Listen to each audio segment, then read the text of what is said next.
کچھ لوگ کہتے ہیں جناب اللہ کے سوا کسی سے مدد نہیں مانگنی چاہیے. ٹھیک ہے جناب, کیا کہتے ہیں؟ غیر اللہ سے مدد مانگنا شرک ہے. قرآن کیا کہہ رہا ہے؟ اے ایمان والو, نماز اور صبر سے مدد چاہو. نماز اللہ ہے؟ جواب دیجئے نا. صبر خدا ہے؟ نہیں. تو جب نماز اور صبر سے مدد مانگنے کا قرآن حکم دے رہا ہے تو اس کا مطلب غیر اللہ سے مدد مانگنا تو شرک نہیں ہو سکتا. ایک مولانا ٹی وی پہ تقریر کرتے ہوئے کہہ رہے ہیں, یہ کہتے ہیں جی اللہ ہی سے مدد مانگو, اللہ کے سوا کسی مدد مانگو. چلو جی ایک آیت میں پڑھتا ہوں, یا ایھا الذین آمنوا استعینوا بالصبر والصلاۃ, اے مومنو نماز سے مدد مانگو, صبر سے مدد مانگو. تو صبر بھی تو غیر اللہ ہے, نماز بھی تو غیر اللہ ہے, تو نماز سے مدد مانگنے کا حکم ہو رہا ہے.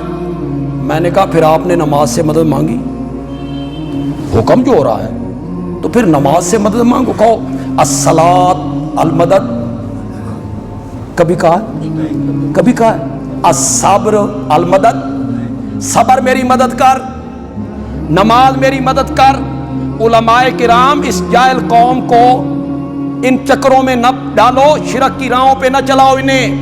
اس کا مطلب یہ ہے نماز کے ذریعے اور صبر کے ذریعے رب سے مدد مانگو. اس کا ذریعہ نماز ہے, اس کا ذریعہ صبر ہے, صبر سے مدد نہیں مانگنی. ایک مولانا اور ہیں, وہ جمعے پہ قرآن کھول کے ایک بچے کو اٹھاتے ہیں, اسے کہتے ہیں آپ بھائی ترجمہ پڑھ, یہ آیت ہے اس کا ترجمہ پڑھ. وہ بچہ ترجمہ پڑھتا ہے تو مولانا کہتے ہیں ہاں گل کرو. اس میں حضرت عیسیٰ علیہ السلام کا ذکر آیا. حضرت عیسیٰ علیہ السلام نے کہا من انصاری الی اللہ, اللہ کے دین کے رستے میں میری مدد کون کرے گا؟ تو ان کے امتیوں نے کہا, حواریوں نے کہا ہم کریں گے. تو مولانا کہتے ہیں ویکھو حضرت عیسیٰ حواریوں کو مدد منگی کہ نہیں منگی؟ حواریوں سے مدد مانگ رہے ہیں. من انصاری الی اللہ, اللہ کی راہ میں میری مدد کون کرے گا؟ انصاری. حواریوں نے کہا ہم مدد کریں گے. تو حضرت عیسیٰ نے مدد مانگی نا. بات بڑی نازک سی ہے, دلچسپ سی ہے, اور کیا کہوں جلدی سمجھ نہیں آئے گی. جن کو سمجھ آ گئی نا, ان کے چہرے کی مسکراہٹ مجھے بتائے گی وہ سمجھ آ گئی ہے. میں نے کہا مولانا حضرت عیسیٰ نے مدد مانگی امتیوں سے, اس سے تو یہ ثابت ہوا بھائی پیرا نو مدد منگنی چاہیے مریداں کو لوں. کوئی سمجھ نہیں ہے یار. دلیل آپ یہ دے رہے ہیں بھائی مرید مدد مانگیں, یہاں حضرت عیسیٰ مدد مانگ رہے ہیں.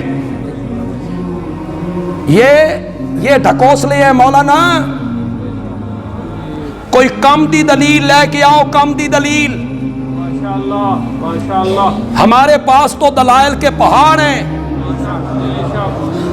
بیٹے جب آ کے کہتے ہیں یوسف کو بھیڑیا کھا گیا, حضرت یعقوب علیہ السلام کہتے ہیں تمہارے نفسوں نے ایک بات بنائی, یہ بھیڑیا کس یونیورسٹی سے پڑھا ہوا تھا کہ اندر سے نکال کے پورے یوسف کو کھا گیا. کرتے پہ کوئی خراش نہیں آئی. اس کے آگے حضرت یعقوب نے کیا کہا؟ واللہ المستعان. مدد مانگی جا سکتی ہے تو وہ کس سے مانگی جا سکتی ہے؟ یہ حضرت یعقوب نے کہا, قرآن نے یہ کہا.